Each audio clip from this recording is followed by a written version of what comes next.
Another one in the bank for the Buffalo Sabres. They played really well the last 4 games, and this was one of their best against the Red Wings. We'll talk about last night's win coming up here in the Locked On Sabres podcast.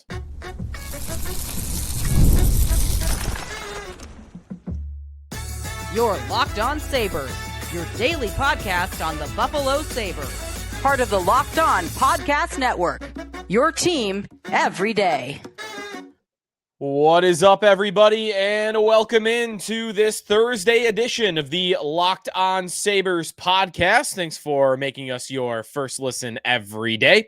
We are free and available wherever you get your podcast. Thanks for our everydayers for tuning in. If you would like to become a part of our Locked On Sabres text club, you could do that. Head over to joinsubtext.com/LockedOnSabres. That's the place to sign up. If you want to watch the show, you could do that. Head over to YouTube, search Locked On Sabres, hit the like and subscribe button will keep popping up in your feed. Today's episode of the Locked On Sabres podcast presented by FanDuel Sportsbook. Download the FanDuel app right now by visiting FanDuel.com. Win $300 in bonus bets if your first $5 bet wins. Sneaky Joe DiBiase here after a Sabre win against the Detroit Red Wings. A lot to get to on today's show. We will get to all that happened in the win over Detroit, including Colton Ellis winning his first NHL start and looking pretty darn good doing it. Zach Quinn having one of the best games of his Buffalo Sabre career. Also an injury to Jason Zucker, which is not great. And not that we have many details on that, but that is not a good injury to be sustaining right now. We'll talk about the potential impact of that, considering Zucker right now is their leading goal scorer through 7 games, 4 goals on the year so far. I also want to get to today how even though they've played really well these last 4 games, and 3-4 is a good start to the year. It's not terrible. It's not great. I mean, it's a losing record, and that's not a playoff pace. But considering they lost their first 3 games and the sky was falling, I think they've done a pretty good job of maybe putting the sky back together just for a moment in time, even if it might be held together with duct tape, because Sabres' best players haven't really been their best players, but they're getting away with it right now, and I think playing well while doing it. So I want to get to a little bit of a thought on that coming up a little bit later on. I want to start, though, with just a couple of observations from the win over the Red Wings and also some of the stats from this game. 4-2 over Detroit. And the Sabres, I thought, were the better team. I thought from really beginning to end, other than maybe a bit of a middling period there in the second that wasn't so hot, I thought the Sabres were the better team in this game. I thought they controlled the pace. I think really a lot of the numbers end up looking closer, as tends to happen in NHL games and hockey games, when a team builds a lead, especially a multi-goal lead with 6-7 minutes to go, which is what happened last night against the Red Wings. The Sabres go into the third period tied 2-2, but they get to 4-2 with 12 minutes to go. You're up 2 with 12 minutes to go. The other team is going to stack some goals. Or stack some chances, shot attempts, because the winning team is going to be a little bit more composed in their own end and not taking chances, just keeping things to the outside. And Sabres did that to a to a T, I would say. And it got a little bit closer at the end, but I thought, don't let that dissuade you. The Sabres were the better team in this hockey game, and I'm not really surprised by that.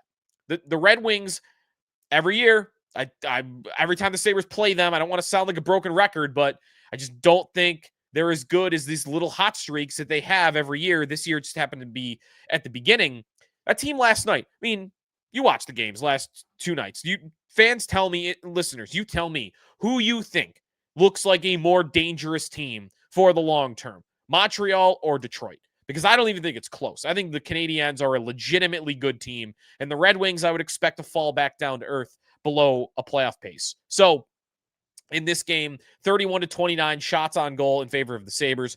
Shot attempts were 71-70 in favor of Detroit, 30-29 in favor of Detroit.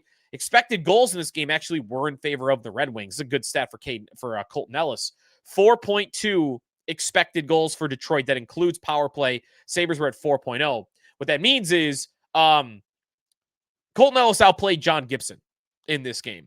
He did. I thought Ellis was pretty well composed, and that was even after a bit of a challenging start. Now, the reason I would say it was challenging for him was he went a long time without ever seeing a shot. The Sabres had the first 8 shots of this game which, by the way, good sign, because I had asked Lindy Ruff and we had talked to him. He had mentioned about how the starts have not been good for this team so far this year. That was their best start of the year through 7 games. First 8 shots of the game, entirety was spent down in the Detroit end. They're causing the Red Wings to take dumb penalties. I mean, Beck Malenstein is walking one of their top 4 defensemen to go in alone, and he gets tripped up, and the Sabres go to the power play immediately. So penalties by the Red Wings early on, because the Sabres were buzzing all around them. They came out hot. But because that happened, Ellis doesn't see a lot of action. And he actually had one moment where he played the puck. It's his first action in the NHL. He hadn't seen a shot yet. Here comes the puck. He's got to play it, and he turns it over on the power play. And I thought, ooh, don't let that make you shaky. And it didn't. Like, he did pretty well. He got through the first period, didn't see a ton of tests. Second period, he gets that breakaway against, and he makes the save there, and that probably helped build his confidence a little bit. I thought Ellis was stout. And again, like, on those numbers, long story short, 4.2 expected goals from the Red Wings. He allows 2. Ellis, 2.2 goals saved above expected. That's a really good mark for a single game. So a great debut for him. I liked his quickness side to side. I think him wearing number 92 makes me think he's going to be better than he is, because I really like that as a goalie number, but trying to stay objective and put that to the side for a moment. I think you see athleticism. You see the side-to-side movement that is there. And he has to. I mean, to get to this level at 6'1", you got to have that ability, because his frame is not really taking up a ton of space. I thought, talking to Owen Parker, who's on our morning show, WGR, the video producer, and of course he has a history of playing goalie to the junior level, and he had a good thought about how Ellis really battles in front of the net. He fights for space. He's a little bit aggressive with the guy in front of him. And he looked really strong in that department. The only area that I would say he didn't look good, because he stops 2 breakaways, and I thought he kind of had an easy time with both of them. I mean, Dylan Larkin trying to go kick the leg up, forehand, backhand, get Ellis to spread out, and then tuck the puck backhand between the legs. I mean, that wasn't even close. Ellis stayed right with him. Again, like, the side-to-side movements on display there. He made that save look easy because he's staying right with Larkin, and he has no problem. And that's Dylan Larkin. That's not a fourth liner out there. That's their best player. And he made a phenomenal save there. And again, it looked like nothing for him. The one area he did struggle was rebounds. A lot of rebounds were just kicked way, way out. And the first Red Wings goal was a pretty bad one. I mean, JT Compher ends up getting it, but the shot comes in from not a great angle on the right, and he kicks it way, way out. And then the play kind of resets, and the shot comes in, and he's like sliding out to the right beyond the post, and he's diving back with his glove, and just that was not a great sequence, I thought, from Ellis. But and then the second goal, whatever. I thought really the first goal was his really bad moment of the game. Otherwise, I thought he had a really, really strong 60 minutes. And that could be meaningful. Could be really meaningful. Him being a part of the rotation. Remember, he can't go to Rochester. He'd have to go through waivers, and the Blues are going to get him back. They will take him back if you try to put him on waivers. And I don't want to see the Sabres do that. I don't love 3 goalies, and I never have. But this guy was a 3rd-round pick, which is not a first. It's not an early second like Luukkonen was, but it's not a 7th. A 3rd-round pick goaltender that did the natural development path. He went to the ECHL, was really good. He went to the AHL. He was really good. Now he turns 25 years old. All right, time to see if you're an NHL goaltender. And through one game, looks like he could be. I would want to keep exploring that. And Luukkonen being back could complicate that as to how many starts he could get. But I would like to see more out of Colton Ellis. And my dream scenario right now, because keep in mind, one thing I always remind people about Luukkonen did not have the same level of success on his way to the NHL. He did not have very good numbers in the ECHL or in the AHL or even in his last year of junior. Or in his first year in the NHL. He had the one big year with the Sabres a couple years ago was kind of it. There was no stepping stones along the way. He got to the league because of necessity. The Sabres had no other goalies. Ellis has done it, has produced along the way, and he didn't have an opportunity in St. Louis. So to me, it's very possible. honestly, I think it's really possible that Colton Ellis is a better goaltender than Ukko-Pekka Luukkonen. I think there is a chance of that, and I want to see that out. The dream scenario to me is that is the case. That Ellis he was a hidden gem. That the Blues made a mistake by letting him go, and they, we're in a tough spot because they already have two good goaltenders, and that was the only reason he was available. And the Sabres get, send a thank you card to the Blues for doing all the development of a good young goaltender, and then the Sabres get to, see the fruits of that labor. But I want to see that through. And the dream is Ellis and Lyon. That to me is the dream. Ellis and Lyon with Luukkonen maybe becoming a trade chip at some point, which remember, Elliot Friedman said in the first week of the offseason last year that Luukkonen's name was out there. So if Ellis can really put together, how many good starts would you want to see? Because even 10 might sound like, really, you want to dump Luukkonen after just 10 good games by this guy? Let me see like 3 months. Let me see like a dozen to 20 starts. And that might take a while. It's really, to me, not really a realistic idea until the end of the season to dump Luukkonen because you're so impressed with Ellis. You won't build up enough starts to make that case very strong. The other thing that I wanted to mention from last night's game, when Zach Benson is on the ice, he's the quarterback. When it is his team when he's out there. And I think we are watching the Zach Benson breakout. I'm very excited to report that because, I love this player and I've loved the potential for him. And I think he is beginning to realize that potential. He is the guy in control when he's out there. That's what I am seeing, that he has the puck way more than he did last year. He is, and part of that is his skating ability. He is able to take space that he wasn't once able to take, where he'd have to make these quick decisions, puck on my stick, puck off my stick, because someone's going to close on him, and he's not going to have the ability to get to another area to kind of give himself some more time. Now, because he's got more skating speed, if there's a little pocket of space and there's a guy trailing from behind, he doesn't have to go puck on my stick, puck off my stick. He can go puck on my stick, let me carry it for a little bit, let me poke my head up, look around, see what the best pass is. I'm really seeing a guy that's in control when he is on the ice. The power play especially. This power play right now, that's where he's the quarterback. Dahlin's at the point, but Benson, to me, is the one that is, he teed up Zucker on a great chance right out of the gates in the first period. He's moving around the wall. He's got his head up. He's looking around for what the right pass is. I think he's making that number one power play a lot more dangerous, and I think it's because he looks more in command when he's on the ice than I have seen by far in the first 2 seasons of his career. So I think we're watching the Zach Benson breakout right now. I think it is happening. I don't know how many goals he'll score, but he might get like 50 assists, 40 assists. I don't know what the right number is there, but I think you're going to see a lot of points from him this year. And then finally, the last thing before we get to Jack Quinn and his game, Jason Zucker out, tough. He bangs his shoulder into the wall, was looking like he was going for a bit of contact.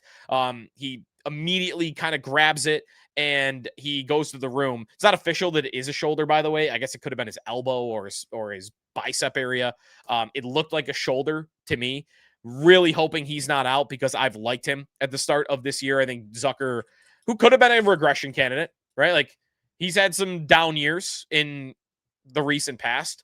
It was 2 years ago. He had 9 goals and 25 points for Arizona, 14 goals in the whole season. Year before that, 27. Year before that, 9. It's been a little bit of a back and forth affair with him, and that has not looked like it's the case. 21 goals last year, 4 goals in 7 games. He's picking right back where he left off. To lose him in that middle 6 will be pretty tough. So fingers crossed, we'll keep you updated on Zucker's status as we progress here. Who picked up the slack, though, while Zucker was out last night? Jack Quinn. The Jack Quinn game, potentially. It can't be that because it was the Colton Ellis game. But I want to get to Quinn and how good a game he had when we come back here on Locked On Sabres. Today's episode of the Locked On Sabres podcast is presented by Monarch Money. Let's be honest, most of us can't even name all our financial accounts, let alone what they're worth. Between 401ks, savings, and investments, it's easy to lose track. That can mean leaving money on the table. That's why I started using Monarch, an all-in-one personal finance tool that brings your entire financial life together in one clean, easy-to-use interface on your laptop or on your phone. Love that you can review everything with your partner, see shared goals, make makes better financial decisions together. Visual dashboards and smart tools make it so much easier to understand where your money is going and how to make it work harder for you. Don't let financial opportunities slip through the cracks. Use code LOCKEDONNHL at monarch.com for 50% off your first year. That's monarch.com, code LOCKEDONNHL for half off your first year. Today's episode of the Locked On Sabres podcast presented by Rugiet. Let's be real, making excuses doesn't solve anything. We've all heard that before. It's just stress. I'm tired. It happens to everybody sometimes. But when it comes to performance, sometimes your body just needs a little bit of extra support, and that's where Rugiet comes in. Rugiet.com offers fast-acting, doctor-prescribed treatments for ED designed to help you stop making excuses, start making moves. Rugiet gets you started. You just connect with a board certified doctor, 100% online, no awkward waiting rooms, no in-person appointments. If prescribed, your treatment ships discreetly straight to your door. The process is fast, simple, private, all handled by real doctors. It's about confidence, connection, and getting back to the moments that matter. Visit Rugiet.com, RUGIET/LockedOnNHL to get 15% off your first order. It's Rugiet.com/LockedOnNHL. And don't forget to use the code LockedOnNHL so they know that we sent you. Rugiet, stop making excuses and start making moves. Sneaky Joe DiBiase back here on the Locked On Sabres podcast. A 4-2 win. The Sabres go to 3-4 on the year. And they also get an in-division win. Don't allow the Red Wings to get any points, so that's good too. Could be a team that you're competing with for a playoff spot at the end of the year, although, as I've stated, I do not think the Red Wings are going to be a playoff team. But as it stands today, Montreal wins last night. They're at 12 points in 8 games atop the Atlantic. Red Wings, 10 points in 7 games. Florida, 8 points in 8 games. That's the top 3. Immediately behind them, Leafs, 7 points in 7 games. Talk more about them tomorrow. Sabres, 6 points in 7 games. So, and then you got the Bruins and the Senators and the Lightning, by the way, who are not off to a great start, all behind them. Listen, you win your game in hand, and I know I don't want to already be on to games in hand. We're only 7 games into the year, but you're tied with the Florida Panthers for the 3rd spot in the Atlantic Division. So it's early, and the Sabres did not really lose a lot of ground. The division as a whole doesn't look that good. And that was predictable. The Panthers don't look great. The Leafs don't look great. The Bruins don't look great. The surprise to me is Ottawa doesn't look great. I thought they would be the team that ascends. That has not happened. And then Tampa's demise has been pretty tough. I mean, listen, I can't take too much of a victory lap on really anything Atlantic Division-wise so far because my top 2 teams predicted. I had Ottawa winning the division and then Tampa number 2, and through 6-7 games, they're the bottom 2 teams in the division. So, but I guess that's a good thing. The other player that I want to shout out from last night's game, I'm going through my sneaky standouts from last night. It's a pretty easy 3 for me. Although I guess I could have picked Benson. I feel like I could pick Benson every night though, but chose not to do that. I went Colton Ellis as one of my top 3 standouts from last night's game against the Red Wings. That was an easy one. 2.2 goals saved above expected. It's really strong. I threw Josh Doan in there because he did score a goal in the 3rd period, a big one to give them that cushion. Although I think John Gibson should have stopped that puck. It was a one-timer that was a little bit along the ice, pad level. Typically, you want your goalie to make that save. Part of why I think Ellis outplayed Gibson, because Ellis made that save last night. Gibson didn't. Doan also, though, 63.5% expected goals for percentage when he was on the ice, which is very good. Zach Quinn, though, 1 goal, 2 assists, ties his career high for 3 points in a single game. And I've been hard on Zach Quinn. A lot of people have been. Even the coaches have been hard on Zach Quinn because he has not lived up to expectations. And to be fair, he rarely gives you the game that you saw from him last night, which is him making a substantial impact in doing it offensively. All 3 plays that he was in on where he got a point were solid offensive plays. 2 more so than the middle one. But that first assist, his play of the night, he is in the neutral zone, and that behind the back pass to Zucker is so smooth, but it doesn't stop there. For him to know, all right, my work is not done after I've sprung Zucker on this behind the back pass. Now I got to charge to the net, and I got to beat my man to get into the front. And that is exactly what he did last night. He charges, he beats the Red Wing. I think it was a forward back playing defense. which is maybe part of the reason that he got there. It was Albert Johansson. I guess that was a defenseman. He got caught a little bit, and Quinn gets in front of him, doesn't look back. The Zucker pass across, it's a good adjustment by Quinn because the Zucker pass gets deflected. So it's a little bit slower. So he's got to hit the brakes. He's flying up the ice. This has got to be a really smooth play by him because he's got a guy trailing to have a little bit of pressure. The pass gets deflected. So now shot is out. And he's got to have his head up and have good vision to realize what I want to do here. Because just firing it at the goaltender is not going to work. That pass being deflected across to you has given the goalie too much time. He's now in position. And honestly, that defenseman is coming to challenge your shot as well. Quinn makes the perfect play. He adjusts the right way to a slower pass across. It reopened up the pass back to Zucker. And he was not afraid to make the extra pass. That's a play where if it doesn't work, a bunch of people are going, oh, what are you being too cute for making the extra pass? No, that was the right decision. Even if that pass doesn't end up working out, that's the right play. You got to take the risk of getting that pass back across to Zucker because the goalie's in position and your shot is almost never going to go in. You got to get that back across. And he did. And see what happened? It was a tap-in. Zucker had the whole net to shoot at. He's going to score that goal 99 times out of 100. So loved the play he made there all the way around. Second play was a little bit of luck. It's a good job by him. He's skating. He's using his feet. He's taking up some space. He tries to make a toe drag move, loses the puck. It ends up being an assist. Whatever. Still fine play. Got a little luck. That happens. The third goal is a power play goal that he just walks in and buries. Rips a one-timer. And that's what I'm talking about from Jack Quinn. He was drafted for that. And we have not seen enough of it. But that was exactly what you expect from a player of his caliber with his shot, at least. Because he can get a lot of torque on that stick. So now you look up and you go, wow, one big game from Jack Quinn. And look at who the Sabres' 3 top goal scorers are on the year. Zach Benson, Josh Doan, and Jack Quinn. All tied to lead the team in points. Benson, by the way, doing it in 3 fewer games than everybody else. Benson, Doan, Quinn. Those are your leading scores through 7 games. Now, not a bad thing, but quick talk when we come back. Where are Tage and Tuch? Because they are not producing like those 3 are. That when we come back here on the Locked On Sabres podcast.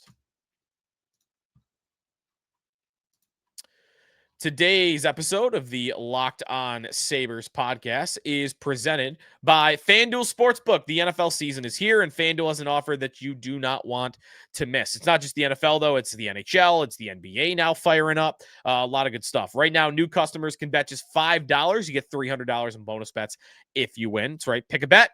Put down $5. If it hits, you'll unlock $300 in bonus bets used all across the app. That could be on football. That could be on of course, it could be on anything. I'm really looking at this Thursday night game between Minnesota and LA. And I kind of like Minnesota to do it because the Chargers haven't been able to block anybody. So I'm looking at that for tonight, but you can find a hockey game you like. Maybe you wait till tomorrow when Buffalo plays Toronto. Maybe you wait for the World Series. But find out something you like. And if you're a new customer, you bet $5 and you get $300 in bonus bets if you win. So that's right. Just pick a bet, put down $5. If it hits, you'll unlock $300 in bonus bets that you can use all across the app. So what are you waiting for? Visit FanDuel.com to download the FanDuel app today and get started. Sneaky Joe DiBiase back here on the Locked On Sabres podcast. The Sabres are off today and then back at it for a home and home with Toronto Friday and Saturday. Game times being moved around there because of the World Series. Blue Jays hosting the Dodgers tomorrow for game 1, and then game 2 is Saturday.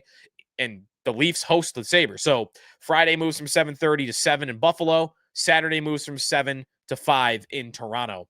I will be at game 1 of the World Series. So I will be kind of taking the night off from the text club. So if you're in the text club, I'll be tracking what's going on with the Sabres game, but I will not be watching shift to shift. I have it set to record, watch it back later. Kind of a once in a life. It's not necessarily a once in a lifetime chance, but can't imagine I'm going to have many opportunities to go to the World Series. So I am going to game 1.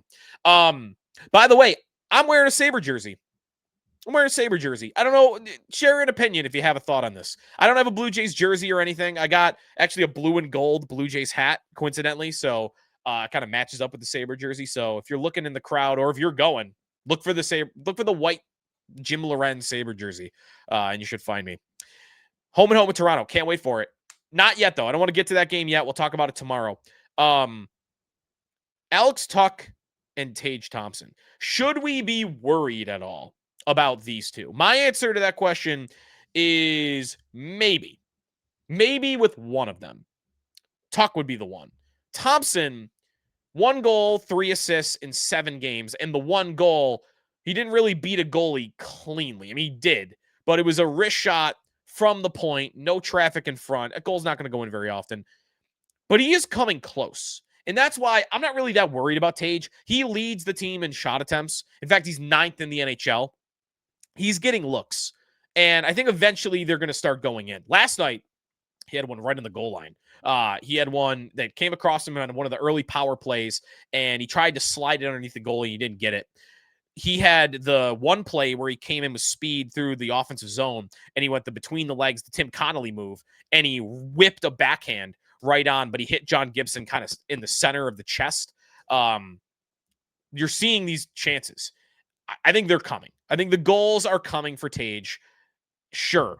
You could definitely look right now and say, you need your best players to be your best players, and Tage Thompson hasn't been one of their best players. Fine. You could say that if you want. Because there's no doubt, if they want to make the playoffs, Tage Thompson, he can't score 20, 25 goals for you. He's got to be a 35 to 40 goal guy at minimum if this team legitimately wants to make the postseason. And he's not currently playing like that. But I'm seeing signs that he is going to. He's going to get that production. Tuch, on the other hand, I don't know. There's a little bit of a whisper on social media that I see from fans wondering, like, is this guy really going 110%? And if not, is there something contract that is either distracting him, or I don't want to accuse him of being checked out, but what's really going on there? Is something contract related holding him back? What's going on? Because I don't think Tuch looks like himself.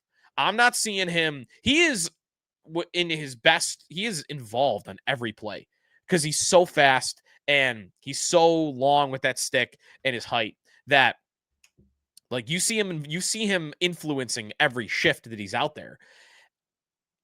And you're seeing him disappear for shifts at a time. And that's not normal for Alex Tuch. It's only 1 goal for him also. So I guess you could kind of put the same criticism on him that you would with Tage. Like, I need you to score more goals if this team's going to make the playoffs. He is not playing with the best line mates, but he's also not playing with nobody. I mean, he's playing with Josh Doan and Ryan McLeod. And while you could go look at those two and say in theory, like, okay, well, that kind of looks more like a shutdown defensive line there. At the same time, Doan's not having a problem creating offense. He's finding a way to do it. McLeod, maybe not as much, because McLeod's only at 2 goals, 2 assists on the season. It's not enough of an excuse. Like, Tuch's got to play better, and he's on the second power play unit, so he's not going to put up those numbers to the same extent. But does anybody look at Alex Tuch right now and think he's playing like a $10 million player? Because that's what we've talked about contract-wise. And unless I see a major uptick from him, the contract discussion could change on him. Because if he plays like this for more weeks and months, I'm gonna want to be very hesitant to give him a giant 7-year, $10 million per year extension. So that's just a quick thought on those two. I think you want to see more from both of them. Sabres and Leafs tomorrow in Buffalo. Don't know what we're gonna get for Leaf fans. One quick sign that maybe we might not get as many Leaf fans as normal. The tickets on the secondary market right now, go check out the Game Time app, are around like $45 to $50. And if you're familiar with how the ticket market usually goes with the Leafs, usually a lot higher than that. So we'll talk more about what the atmosphere might be like, the matchup. That'll be tomorrow here on the Locked On Sabres podcast. If you would like to become of our Locked On Sabres text club, join subtext.com/LockedOnSabres. You want more hockey talk? You can check out Locked On Fantasy Hockey or NHL Game Night, which you can find anywhere you get your podcast on YouTube as well. Talk to you tomorrow on game day for Sabres and Leafs here on the Locked On Sabres podcast, part of the Locked On Podcast Network, your team every day.